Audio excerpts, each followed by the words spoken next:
what raise concern be pow. Dreams na RTU game. Me who I say agoye. I want to know. Ember TV so yanka match no, but if any footage no, if they are honest. Say Karim Zi Tomo Kanti interviews. Almost your man fixed match. Omo anya say na omo protest and then fine go see ya. The kind of goals omo share on the day never chere. Say na your first matches or not. If the FA is an honest football association, omo produces have video no bia we. See who bechem die who say bechem anya competitive on that day. Me say omo produce video no. No bia nchebi. If they are honest people. Mame fan to so because in that game yenya in the history of Ghana football say obi share 5 goals in a match.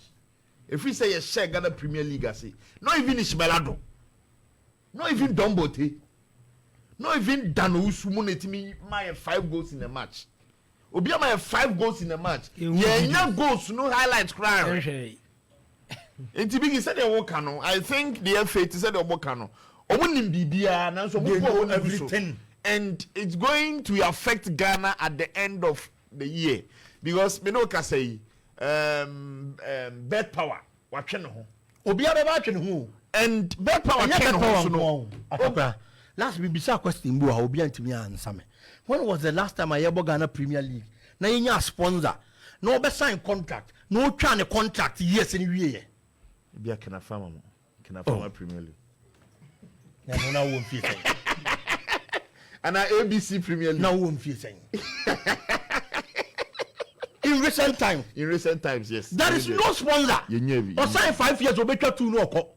Or sign 3 or better 1 no co. Bet power so sign 3 years. After 1 year, also going to mean to us be and bet power coin no bianzo unity. Fine, so say Obama be fed man. Ubo League Bassa. Thing. One Baba unity. And then you come to tell people say, I am one among some for and now Kwame, we have our credibility to protect. Sure. Me tell how make us say. Let's assume say me hear commentary. Support a bit can na oti or cost stadium wa late. Eno oti commentary. Na me gina phone na so. And I radio so na me catch supporter no. Baba ya sports stadium I am ma. It is full to its capacity. 1 month within the next 10 minutes come one we never be tell Baba ya sports stadium. It wa wo fia uti bia ya nteme bra. Na then the supporter gets to the stadium. Oduru stadium hono restaurants hon kwa krampo nyema eduru half omutitem nipa be yes kakra bi na tetem o ka say supporter obebu me biem very fast kebi when it comes to reporting the Ghana Premier League I am going to say it as it is e dey meme hu na meka for credibility sake dey meme di manie hu ana meme tena ha na maka ho asem. Menya public relations officer from Ghana Football Association. Menya PR from Ghana Premier League. I am going to say it as I see it. Eti na menka won sempa. There are times adiani ko ye positives in the door so. One kasa wo ka negativity about the corner crowd treatment na mo. O ka negativity about the corner crowd pa. Nipa feel say oh asemesi asemi ya o kan there. E ye we na won penalty 17 wo yesa. Just because positives read doors to the extent say obiya who the positives. Magana Premier League ninya sebi.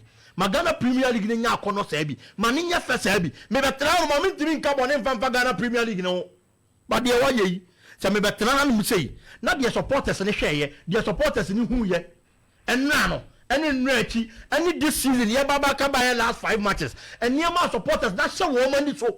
And in some supporters na tino. Maya say na na yen sem tofo yen kwa ni wiase nyansa nyina o. Maya nya ya dwene say ye betra na yen sem tofo a yen kwa ye kita wiase information nyina o. There are supporters out there but you obedi common information obenya no kwame. Me ni we nya. Sure. I know supporters almost friend me catch me big ya tese match we score line be say ampa esi.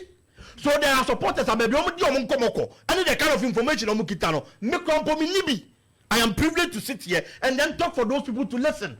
Na se baba betra na de ne nye na me nkom betra say oh Ghana Premier League na okay matches don't boy and it was competitive bibia ya kama abro change na ebisi supporter na be kasa ma bodam supporter krono obeka se ma dwene nya adwuma no kre eye ba ko pe opa na oka na emo wo kan nipa bu so ye no kwafo. Let's be honest people. Ghana Premier League is senke. Ghana Premier League is guno. There are people in the system who do want to football. League na moya no basa asano. The club administrators, ebe ka club player yan tona mo de didi o. Mo ka to kire kuno. Onya na adwene so o sponsor abramu. Oh, Moketo Krikudi. Oh, that's why you no ko to ma ba no mo kete o mo kete. There is all ka Moketo Krikudi. Eh football, you no so me football people, no mo keto kriku. Is your someone who follow football? I'm president. No, onya me president. Onya me president. Who follow football? Onya me president. I football for president. Then football now ka onya me president. Big two. Onya me president. Atakura me ntwe sekan. Onya me president. That you big. Any football now ka wase. Me se keto kriku nya me president. Any Ghana football now ka wase. Keto kriku nya me president. Ghana football now who penny. Onya me president. I football for the president. president. It's not the big by football. I keto kriku football for the president no. Onya me president. Do football one dey anymore. Football ben. They all can one sem. Keto kriku ne di anymore. Into go ahead then. Na de me ka Ghana asem tiare me tie me ka America asem me American. Let me say you are a stakeholder of the game. You know game you na kan one sem who penny na ne anwuma no me ko huntintina na Ghana football nyo say. So you should tell him. For me catch a football for no so mo keto. Ya come asem mo so me na football people. Me catch romo. Omo keto kriku omo president romo to aba na ma no. Onye na adwene so oba ba be Ghana Premier League ni ye. Na the sponsor aba mo nya hoto. Eti first matches na omo bo no. Ebe ye kaka ebe affect omo. League ni nya competitive. Obi man beto player mfa nko. Enti se wa nya sponsor. Se si a league na attendance na so te no. Wa nya get proceeds. Na one sans one ntimi an top player. Omo ho be ye mmobo se. Omo nto aso saa. Omo nto aso saa. Sama ka say that you lumba nyum ye nti obi an say popular pa FA for the count. The bia no mo ball football association. Omo so mo nti obi a omo do omo ya na omo ye. Yes so ye de ye kan ye kan. Ye hu nko ade aye beka. Omo nto aso saa. No mo tete chi no mo ye yodum no. Omo nto aso saa.